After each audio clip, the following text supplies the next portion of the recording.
लाडक्या बहिणींसाठी सर्वात आनंदाची बातमी. लाडक्या बहिणींना मकर संक्रांती गिफ्ट मिळणार. लाडक्या बहिणींच्या बँक खात्यावरती पुन्हा एकदा 3,000 रुपये जमा होणार. हे 3,000 रुपये डिसेंबर आणि जानेवारी असे 2 महिन्यांचे एकत्रित पैसे येणार आहेत. त्यासोबतच ज्यांना नोव्हेंबर महिन्याचे पैसे आले नाहीत त्या देखील लाडक्या बहिणींसाठी आनंदाची बातमी असणार आहे. त्यामुळे रील शेवटपर्यंत पाहायचे आहे. तर लाडक्या बहिणींनो, लक्षात घ्या, आपल्या राज्य सरकारच्या वतीने विधिमंडळाच्या यावेळीच्या डिसेंबर महिन्याच्या अधिवेशनामध्ये पुरवणी मागणी करण्यात आली होती आणि या पुरवणी मागणीमध्ये लाडकी बहीण योजनेसाठी देखील निधी मागवला गेला होता आणि यामध्ये लाडकी बहीण योजनेच्या हप्त्यासाठी 6,103 कोटी रुपयांची मागणी केली होती आणि ती मागणी देखील मान्य झाली असून 4 महिन्यांचे पैसे म्हणजेच की डिसेंबर, जानेवारी, फेब्रुवारी, मार्च असे 4 महिन्यांचे पैसे आता लाडक्या बहिणींना मिळणार आहेत. आणि याच पार्श्वभूमीवर नोव्हेंबर महिन्यासाठी देखील सरकारकडे निधी कमी होता. निधी वितरित करण्यासाठीच कमी असल्यामुळे 65 ते 70% महिलांना नोव्हेंबर महिन्याचे पैसे आले, परंतु उर्वरित महिलांना देखील आता नोव्हेंबर महिन्याच्या हप्त्याचे वितरण होईल आणि त्यासोबत त्यांना डिसेंबर आणि जानेवारीचे देखील पैसे मिळणार आहेत.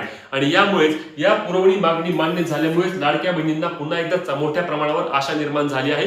कारण आता ज्या लाडक्या बहिणींना नोव्हेंबर महिन्याचे पैसे मिळाले त्यांना डिसेंबर आणि जानेवारीचे 3,000 रुपये मकर संक्रांतीच्या आधी जमा होणार आहेत आणि ज्यांना अजून 1,500 रुपये प्रलंबित आहेत त्यांना हे 1,500 रुपये पुन्हा एकदा जमा होणार असल्याची माहिती मिळत आहे. तुम्हाला लाडकी बहीण योजनेअंतर्गत किती हप्ते मिळाले आहेत कमेंट करून नक्की सांगा आणि अशाच कामाच्या माहिती अपडेटसाठी पेजला फॉलो आणि चॅनलला सबस्क्राईब करायला विसरू नका. जय महाराष्ट्र.